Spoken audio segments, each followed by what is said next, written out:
October 24th, 1944. Leyte Gulf, Philippines. 10:47 hours. The sun hammered down on the steel deck of USS White Plains like a physical force, turning metal surfaces into griddles that could blister skin on contact. Seaman First Class. Robert Brooks crouched behind his 20mm Oerlikon anti-aircraft cannon, sweat streaming into his eyes, stinging, blurring his vision. The gun, a Swiss-designed weapon that Navy brass had initially dismissed as inadequate, underpowered, a placeholder until something better came along, sat silent in its mount, barrel pointed skyward at empty blue. The radio crackled with reports filtering up from the south. Japanese carriers launching aircraft, dozens of them, maybe more. Zeros and Vals and Kates, the holy trinity of imperial naval aviation, vectoring north toward Taffy, 3 toward this exact spot of ocean. Brooks's hands trembled as he gripped the weapon's twin handles. 12 minutes. That's how long the combat information officer estimated before contact. 12 minutes to wait, to think, to understand that the little gun he'd been trained on, the weapon that firing range instructors had called a psychological comfort device, with barely concealed contempt, might be all that stood between him and oblivion. The barrel still smelled of cosmoline and gun oil, that particular metallic bitter scent that coated the back of the throat. Around him, other gunners hunched at their stations, 37 Oerlikons bristling from White Plains like the quills of some mechanical porcupine. The escort carrier, a converted merchant hull that sailors grimly called a Kaiser coffin, had never been designed for this kind of fight. She was too slow, now too lightly armored, built to ferry aircraft and provide air support for amphibious operations, not to survive sustained air attack. But the Japanese weren't offering choices today. They were coming with everything they had, and Brooks' small cannon, dismissed, doubted, barely respected, would have to answer. The 20mm Oerlikon had arrived in American service through a circuitous route that mirrored the desperate improvisations of early war procurement. Originally designed in Switzerland in the 1930s, the weapon had been licensed and manufactured in a dozen countries, each adapting it to their own specifications. When war came to America in December 1941, the Navy found itself catastrophically short of effective anti-aircraft weapons. The 20mm Oerlikon became a stopgap solution, cheap to produce, simple to operate, so capable of being bolted onto virtually any surface that could support its 400-pound weight. By 1944, thousands of them crowded the decks of American warships, manned by teenagers and farm boys and factory workers who'd learned to shoot by leading ducks over Midwestern ponds or tin cans off back porches. But the weapon had always carried a stigma. Its effective range was barely a mile. Its penetrating power was marginal against armored aircraft. Gunnery officers preferred the heavier 40mm Bofors or the radar-directed 5-inch guns, weapons with reach and punch, weapons that felt substantial. The Oerlikon was what you used when everything else had failed, when the enemy was close enough to see his face, when the margin between life and death could be measured in seconds rather than minutes. It was a last-ditch weapon, and everyone knew it. Brooks had felt that stigma during training at Great Lakes Naval Station. While gunners assigned to the big rifles received extra instruction time and special commendations, Oerlikon crews were processed through abbreviated courses focused on mechanical basics, loading, firing, clearing jams. The assumption seemed to be that Oerlikon gunners wouldn't live long enough for advanced training to matter. They were expendable, manning expendable weapons on expendable ships. The Navy's real trust lay elsewhere, in the fighters and dive bombers, in the destroyers and cruisers, in the capital ships that represented American industrial might. The 20mm was an afterthought, a concession to the reality that even with radar and fighter cover, some enemy aircraft would always get through. But what the doctrine writers hadn't accounted for was the human variable. That a 19-year-old from Nebraska with steady hands and good eyes might transform a dismissed weapon into something extraordinary. That desperation and necessity might reveal capabilities that peacetime testing had never measured. The first wave appeared at 10:59 hours, dark specks against the white-hot sky, resolving into distinct silhouettes as they closed. Val's, the Aichi D-3A dive bombers, coming in from 11,000 feet with their distinctive fixed landing gear hanging down like talons. The carrier's air search radar had tracked them inbound, but the fighter cover was elsewhere, tangled up with a separate strike group to the east. White Plains and her sisters were alone, steaming in a rough box formation, their thin decks as vulnerable as paper beneath the falling bombs. The 5-inch guns opened first, throwing up black clouds of flak that dotted the sky like ugly flowers. Then the 40mm Bofors joined in, their faster rate of fire creating streams of tracers that arced upward in the graceful, deadly curves. The noise was immense, a layered thunder that made thought impossible, that reduced the world to pure sensation. Brooks waited, tracking a Val that had broken from the formation, that was angling down in the characteristic near-vertical dive that made the type so feared. Range, 4,000 yards. Still too far. The Oerlikon's effective envelope began at 2,000 yards and collapsed to nothing beyond 2,500. Firing earlier was just wasting ammunition, revealing your position, giving the pilot something to aim at. 3,000 yards. The Val's dive brakes deployed, slowing its descent, stabilizing the bomb run. Brooks could see details now.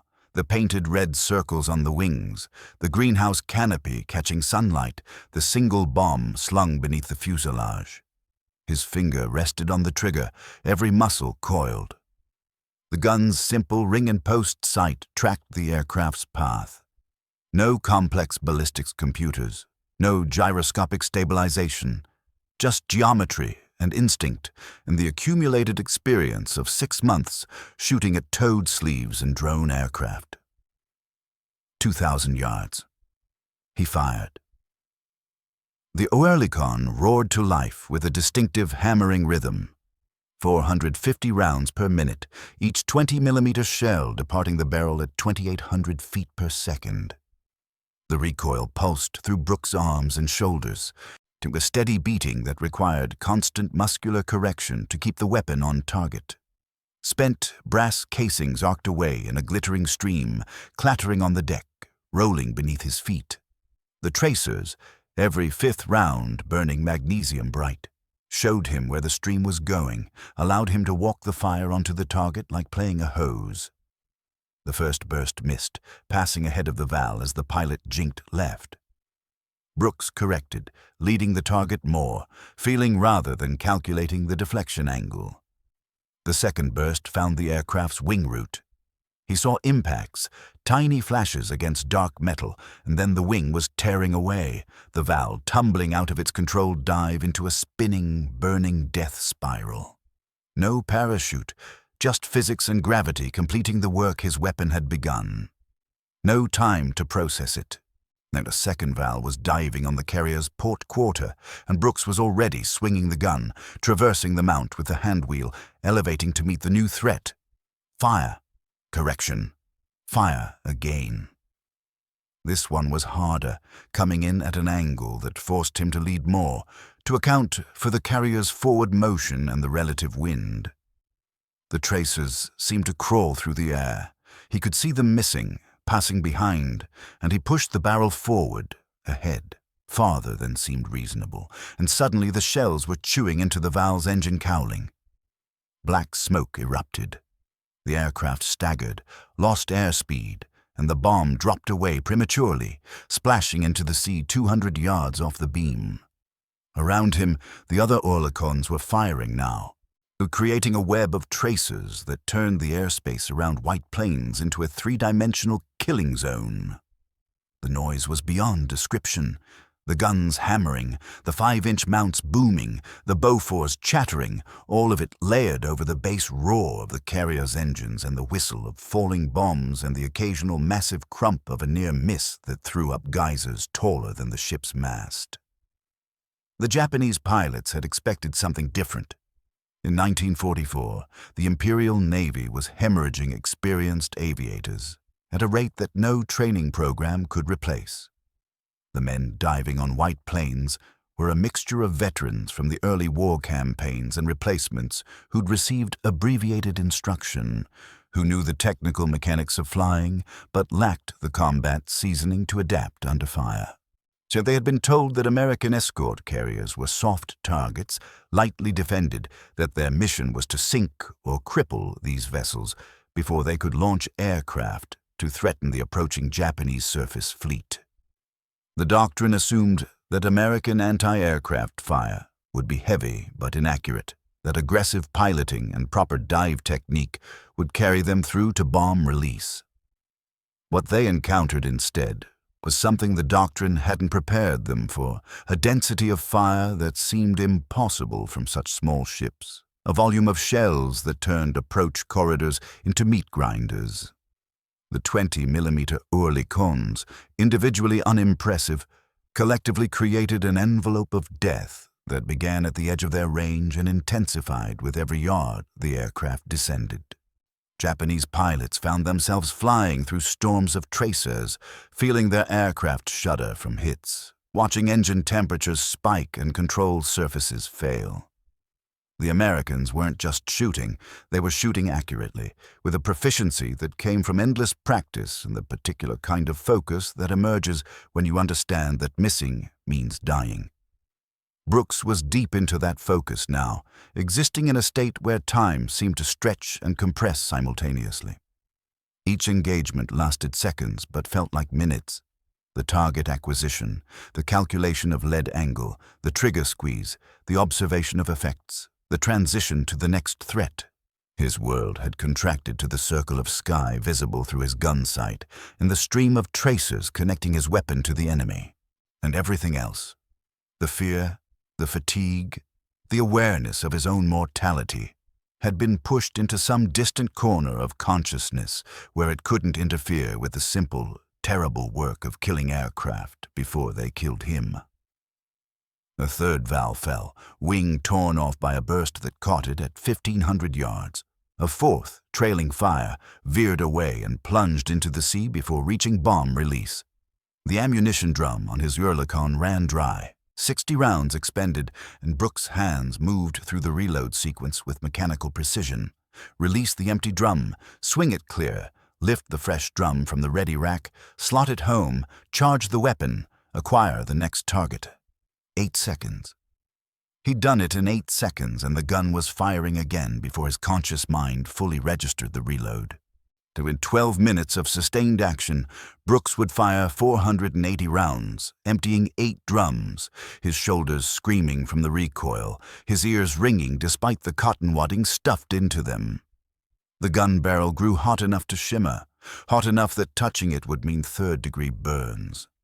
But the Oerlikon was Swiss-designed and American-manufactured, built to tolerances that allowed sustained fire without warping, and it kept functioning, kept throwing shells skyward with metronomic reliability.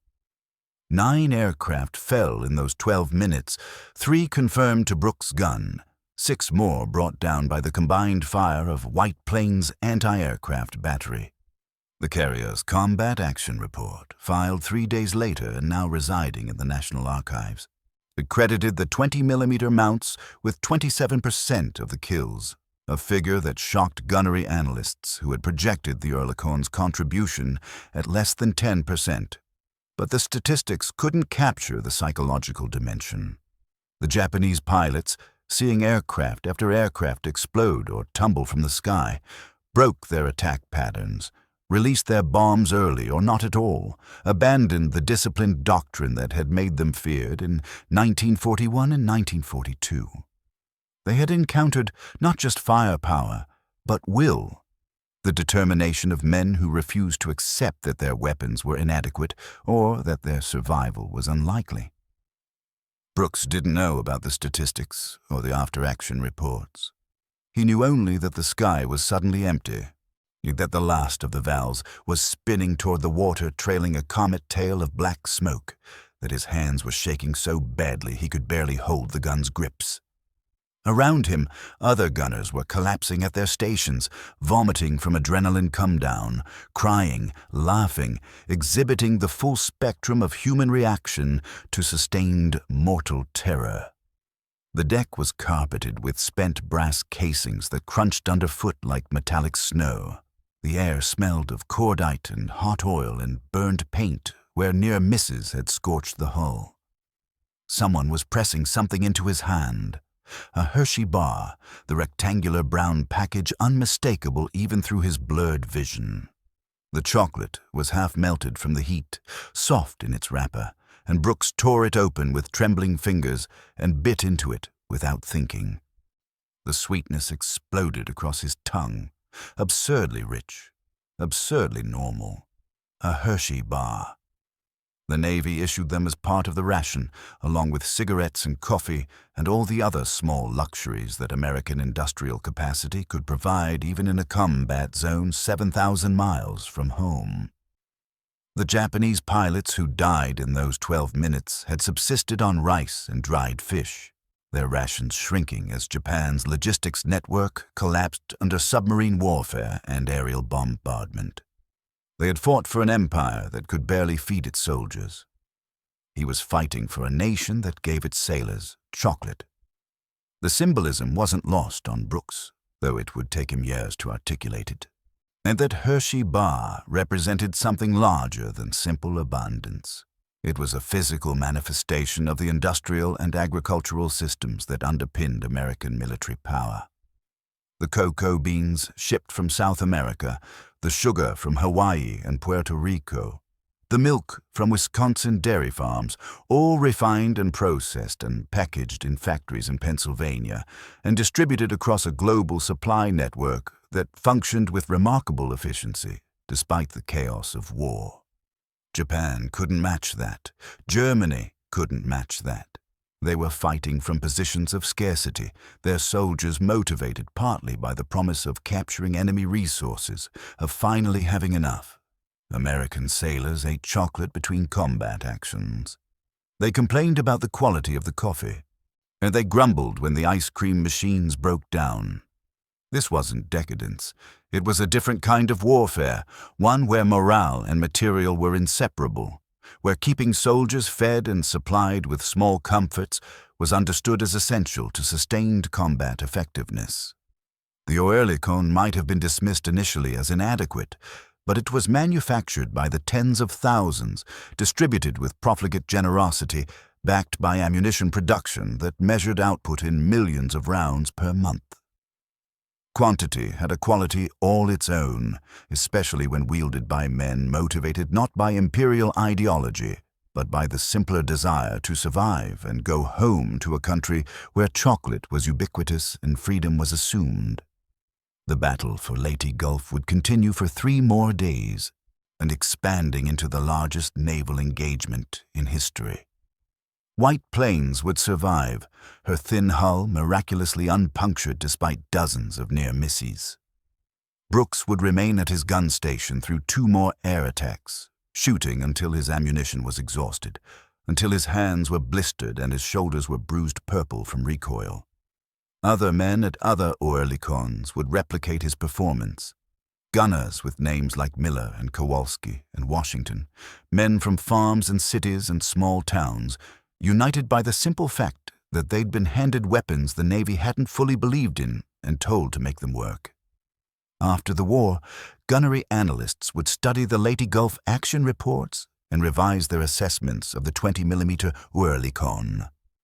Its short range, once seen as a fatal limitation, was reframed as an advantage in close-quarters defense.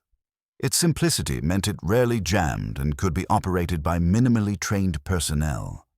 Its light weight allowed it to be mounted in numbers that heavier weapons couldn't match.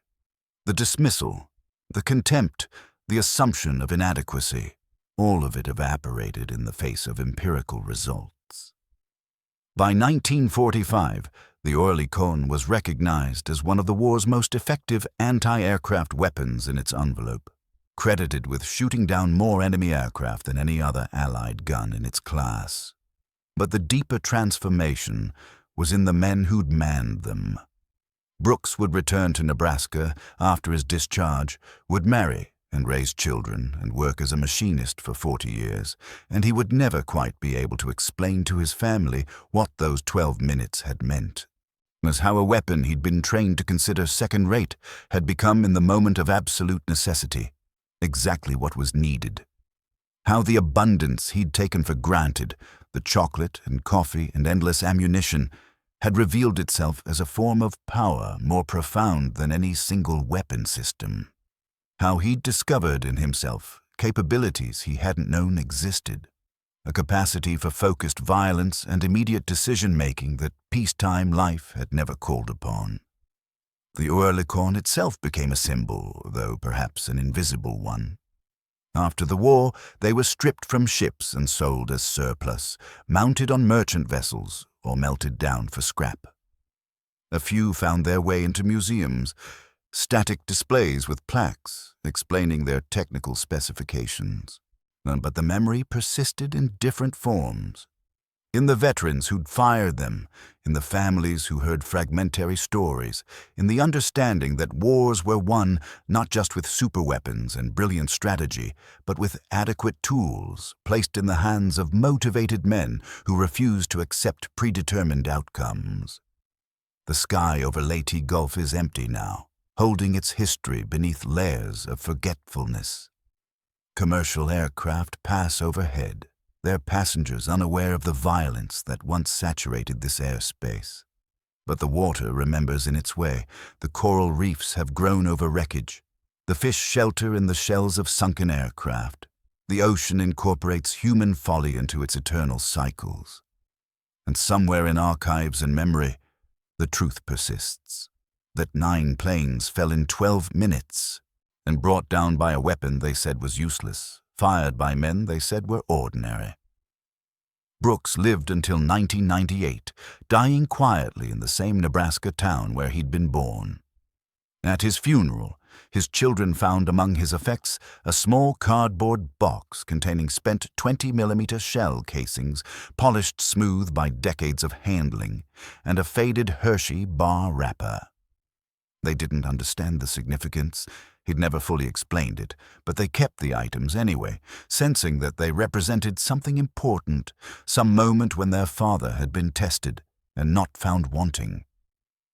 The Oerlikon had been called inadequate, insufficient, a compromise forced by wartime scarcity. But inadequate weapons in the hands of determined men defending a way of life proved sufficient to the moment. And not because American sailors were inherently superior to their enemies, but because they fought from a position of abundance. Material, yes, but also abundance of choice, of possibility, of the freedom to improvise and adapt without rigid ideological constraints. The Japanese pilots diving on white plains were brave men fighting for what they believed was a sacred cause. But they were also men trapped in a system that had promised them glory and delivered only attrition, that asked for their lives but couldn't give them chocolate. In the end, that difference mattered. The small weapon, dismissed and doubted, defended the large idea that individuals, trusted with responsibility and backed by a society wealthy enough to equip them properly, would rise to meet the moment. 9 planes fell in 12 minutes, and in their falling, they carried with them the assumption that abundance was weakness, that democracy was decay, that free men couldn't match the discipline of an imperial warrior class. The Pacific held those assumptions for a moment, then swallowed them whole. And the water, indifferent and eternal, carried the truth onward, that freedom, when tested, defended itself not with perfect weapons, but with adequate ones, wielded by imperfect men who proved, when it mattered most, to be exactly enough.